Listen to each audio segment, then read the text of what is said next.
قیامت کی بڑی علامت دجال کا نکلنا ہے۔ احادیث مبارکہ میں دجال کا ذکر بڑی وضاحت سے آیا ہے، اور کمال کی بات یہ ہے کہ ہر نبی علیہ الصلوۃ والسلام نے دجال کے فتنے سے اپنی امت کو ڈرایا ہے۔ دجال ابھی آیا نہیں ہے اور کسی کو پتا نہیں ہے کہ اس وقت وہ کہاں ہے، لیکن روئے زمین پر ایک صحابی ایسے گزرے ہیں جنہوں نے دجال کو دیکھا بھی ہے، اس سے ملاقات بھی کی ہے اور اس سے بات چیت بھی کی ہے۔ ایک مرتبہ پیارے آقا علیہ الصلوۃ والسلام نے اچانک اپنے صحابہ کرام کو جمع فرمایا اور خطبہ دینے کے لیے ممبر پر تشریف فرما ہو گئے۔ تو نبی کریم علیہ الصلوۃ والسلام نے فرمایا کہ تمیم داری نے مجھے بتایا کہ وہ 30 افراد تھے اور ایک شپ میں، ایک کشتی میں سفر کر رہے تھے کہ طوفان آ گیا اور وہ بھٹک گئے۔ تقریباً مہینہ بھر وہ سمندر میں گھومتے رہے اور ایک دن سورج غروب ہونے کے وقت ایک نامعلوم آئلینڈ پر پہنچے۔ انہیں وہاں سیاہ رنگ کی مخلوق نظر آئی جس کے جسم پر بال بہت زیادہ تھے۔ انہوں نے اس سے پوچھا کہ تم کون ہو؟ اس نے کہا میں جاسوس ہوں، تو کہا کہ ہمیں اپنے بارے میں کچھ بتاؤ۔ اس نے کہا کہ نہ میں تمہیں کچھ بتاؤں گا نہ تم سے کچھ سنوں گا، تم اس بت خانے میں جاؤ، وہاں ایک شخص تمہارا بڑی بے چینی سے ویٹ کر رہا ہے، وہی تمہیں کچھ سنائے گا بھی بتائے گا بھی۔ پھر وہ سب اندر چلے گئے۔ وہاں ایک شخص سختی کے ساتھ زنجیروں میں جکڑا ہوا تھا۔ اس نے پوچھا کہ تم لوگ کون ہو اور کہاں سے آئے ہو؟ جواب دیا کہ شام سے آئے ہیں۔ اس نے پوچھا کہ عرب کا کیا حال ہے؟ اور ایک شخص وہاں پیدا ہونا تھا، اس کا کیا حال ہے؟ یعنی نبی پاک علیہ الصلوۃ والسلام کے بارے میں پوچھا۔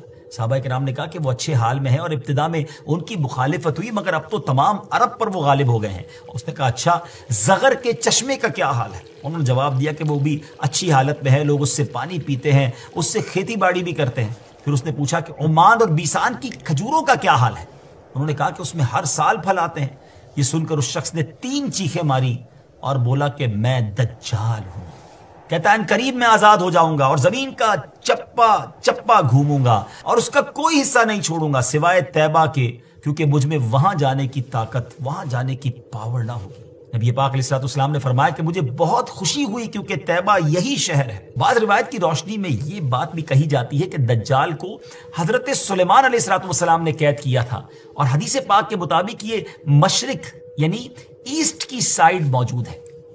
دجال کا فتنہ تاریخ انسانی کی ابتدا سے لے کر انتہا تک تمام فتنوں سے بڑا اور خطرناک فتنہ ہے۔ مختلف احادیث میں دجال کا جو حلیہ بتایا گیا ہے وہ یہ ہے کہ دجال ایک جوان مرد ہوگا، لمبا قد ہوگا، جسم بہت موٹا ہوگا، ایک آنکھ سے کانا ہوگا اور ایک کانی آنکھ ایسی ہوگی جیسے پھولا ہوا انگور، اور جبکہ اس کی ایک آنکھ خون آلود ہوگی۔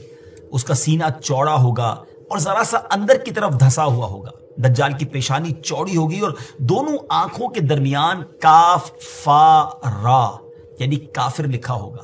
دجال کے نکلنے سے پہلے دنیا بہت بری حالت میں ہوگی۔ اس کے نکلنے سے 3 سال پہلے سے اس دنیا میں خشک سالی پھیل جائے گی، خشک سالی کا گویا سال پھیل جائے گا۔ علمی اور روحانی قحط بھی برپا ہوگا۔ دین کے معاملے میں لوگوں میں کمزوری پیدا ہو چکی ہوگی، علماء اور دیندار لوگوں کی قلت ہوگی۔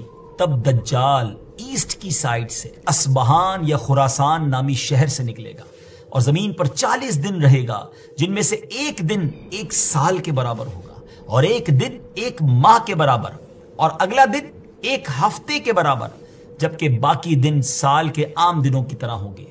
اس مدت میں دجال اپنے گدھے پر سوار ہو کر ساری دنیا کا چکر لگائے گا۔ دجال کے ان فتنوں کی وجہ سے اہل ایمان سخت پریشان اور تنگی کے عالم میں بھاگ کر دخان نامی ایک پہاڑ میں پناہ لیے ہوئے ہوں گے، لیکن دجال ان کا پیچھا کر کے پہاڑ کا گھیرا کرے گا۔ تب اللہ پاک حضرت سیدنا عیسیٰ علیہ نبینا علیہ الصلوۃ والسلام کو نازل فرمائے گا۔ جب حضرت عیسیٰ علیہ الصلوۃ والسلام اس دنیا میں آ جائیں گے تو ان کو دیکھتے ہی دجال ایسے گھلے گا، میلٹ ہوگا، جیسے پانی میں نمک گھلتا ہے، میلٹ ہوتا ہے۔ آپ علیہ الصلوۃ والسلام دجال کو مقام لد پر قتل کریں گے اور اس کے فالوورز میں سے ایک بھی کسی کو بھی زندہ نہیں چھوڑیں گے۔ یہ فتنہ بہت شدید ہوگا ناظرین۔ نبی پاک علیہ الصلوۃ والسلام نے فرمایا جو سورہ کہف کی پہلی 10 آیتیں یاد کرے گا دجال کے فتنے سے محفوظ